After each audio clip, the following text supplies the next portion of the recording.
Hi there, my name is Sarah. I am Ina Campbell's granddaughter. I'm just here to talk about my personal experience growing up with a grandparent who's worked in the Royal Crown Derby.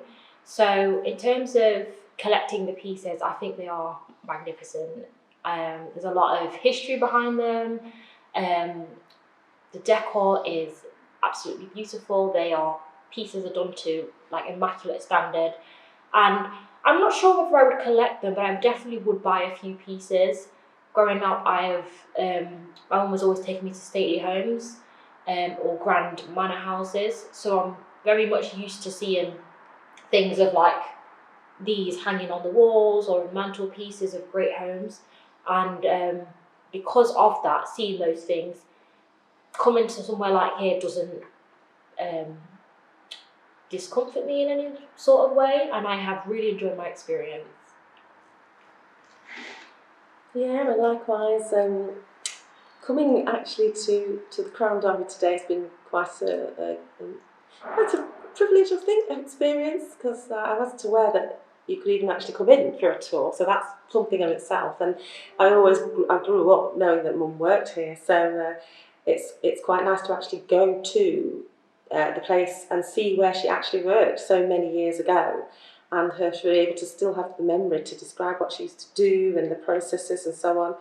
That's actually been quite nice, and bringing back memories from my childhood of different aspects of the plates that she might have brought home, and different items, but also I just remember her running off, always on the run, because she used to say that she had to clock in, and it was a must that you got there on time because you were paid according to the hours that you were there. So she would clock in and then clock out again, and then and have her time being here, and how she enjoyed, just the role that she had.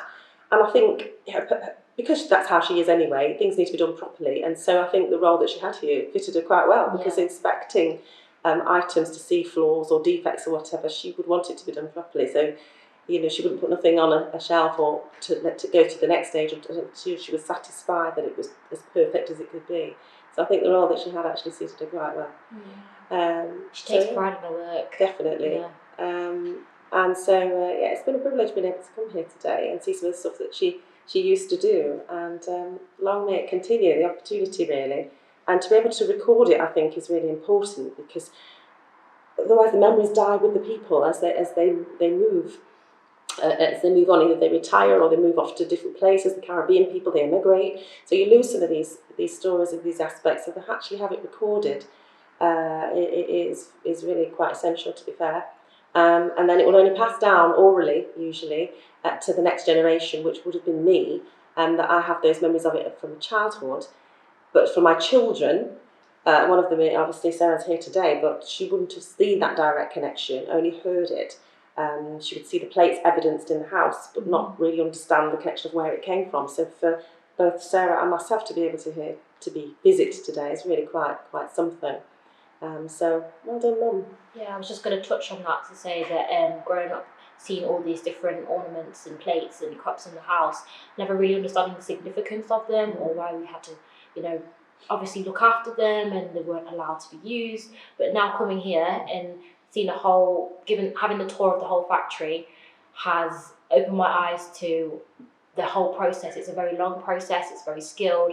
Everyone has to do their part, just for the cup to come out perfect. And so when people are buying them, they have to look after them and take pride in it, because it are loads of hours of work and loads of hands worked on those things. So it's really important. So I have really enjoyed my time here today.